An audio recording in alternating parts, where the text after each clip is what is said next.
Hello, my name is Craig and I'm from Rize Bikes, and I'm here to show you how to do a voltmeter test on your Type A and Type B battery. First thing you're going to need is a voltmeter, and you'll want to make sure you put this to the 200 setting. When you're about to test your battery, please make sure that you've charged it fully. The test does require it to be fully charged. In the video that we will likely ask you to make, please be sure to push the power button to indicate that there are 4 bars and that it is fully charged. Second thing we will need is at least a few seconds shot of the serial number so we can make sure we can put this in for your warranty claim. Now when you're about to test the battery, you'll want to use the black end of the voltmeter for the negative, red for positive.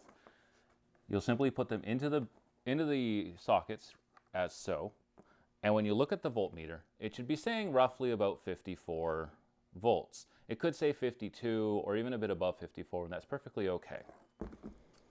Now for a faulty battery, which I have here, it will definitely show something different. Again, black to negative, red to positive, and when we're seeing it, it only shows 3 volts. This is indicating that even at a full charge, your battery is faulty. For the Type B battery, again, we would need to make sure you put your serial number in the camera in the view and indicating the LEDs on the top. When testing, please remember to turn the battery on or else it won't test properly.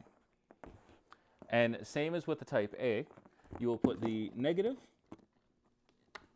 with black, red into positive, and again, we have around 54 volts.